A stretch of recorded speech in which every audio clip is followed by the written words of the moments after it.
Rencananya Pak Jokowi mendirikan partai super terbuka ini untuk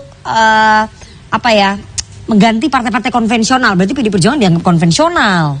Ya, saya kira kalau hanya ide, ya itu terserah Pak Jokowi. Nanti saya kalau komentar dianggap menyerang Pak Jokowi.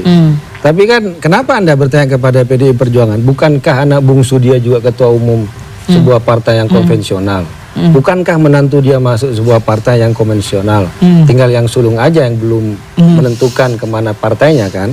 Tapi menurut saya, kalau boleh saya komentar, Super TBK itu kan istilah yang identik dengan perusahaan.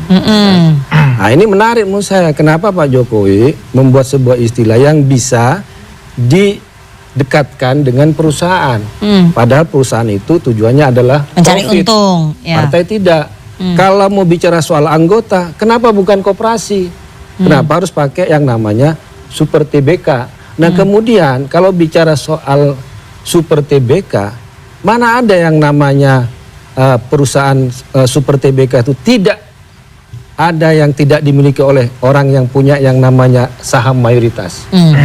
Tetap ya, Tetap dimiliki saja Anda oleh mau saham. bicara semua orang boleh punya saham ya. Tapi siapa yang punya akhirnya perusahaan itu? Yang punya saham Tetap minoritas. Nah ya. kemudian bicara soal pemilihan ketua umum, ini kita bicara soal konsekuensi.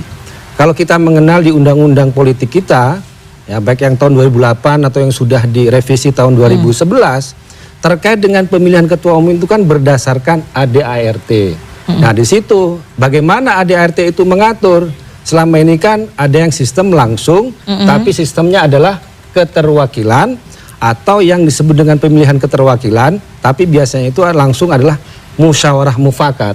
Nah contoh, ini saya mau bicara seperti Golkar dan beberapa mungkin Demokrat, itu kan perwakilan. Ada berapa orang yang bertarung, kemudian ada voting. Nah, tapi tetap dari bawah. PDI Perjuangan juga sama, dari anak ranting, konvercap, konverda, kemudian juga nanti Kongres mengusulkan, tapi nanti istilahnya itu pakai musyawarah mufakat ya. Nah, kalau mau langsung yang namanya one man one vote, saya kira itu persoalan terbesar tantangannya adalah masalah uang, masalah logistik. Money politiknya tinggi ya. Enggak hanya soal money politik, persoalan pendataan, verifikasi.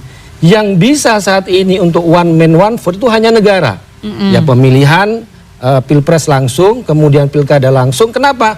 Karena biayanya sangat besar. Nah, kalau berkaca kepada model-model ini, mana yang disebut dengan demokrasi? Ya tergantung kita bicara soal apa yang disebut dengan definisi dari demokrasi itu. Demokrasi itu apakah harus one man one vote atau boleh keterwakilan, musyawarah mufakat, pakai keterwakilan, pakai voting dan sebagainya yang selama ini juga ada di ormas ataupun juga di partai-partai politik. Begitu.